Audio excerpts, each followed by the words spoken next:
Ada satu lagi industri yang menghasilkan lebih besar dari angka-angka yang kita sebutin tadi. Keuntungan yang mereka dapatkan bisa 2-3 kali lipat. Industri itu bernama LNG. LNG itu singkatan dari Liquefied Natural Gas. Jadi intinya gas alam itu didinginin teman-teman sampai suhunya menyentuh min 162 derajat Celcius dan berubah jadi cair. Nah, kenapa harus dicairkan?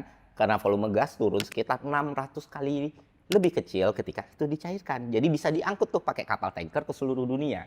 Begitu LNG ini muncul teman-teman, pasar energi itu berubah total. Gas yang dulunya bersifat regional berubah jadi komoditas global seperti minyak. Rusia, supaya teman-teman ketahui, dulu nge-supply lebih dari 40% gas untuk Eropa. Sementara Qatar itu ngeberesin Asia dan sekitarnya gitu. Tapi itu dulu teman-teman. Ya nggak dulu-dulu banget sih, sekitar 4 tahun sampai 5 tahun yang lalu lah. Sekarang kedua negara ini dikalahkan oleh satu negara yang 20 tahun lalu masih menjadi importir LNG.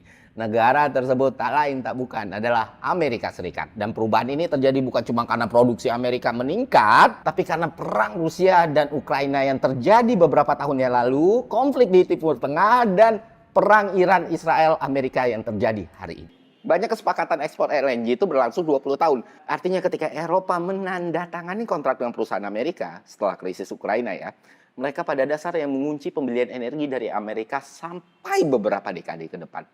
Ekspor LNG Amerika ke Eropa lebih dari 2 kali lipat dibanding sebelum perang. Selama 4 bulan pertama, profitabilitas LNG Amerika Serikat itu mencapai angka 33 miliar US dollar.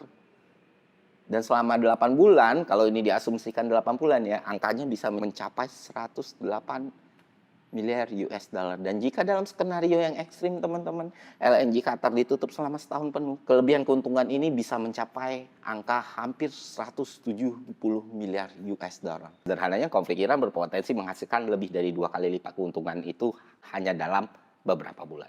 Siapa yang menikmati keuntungan itu? Bukan dunia. Bahkan bukan penduduk Amerika Serikat secara keseluruhan, tapi Trump dan kroni-kroninya.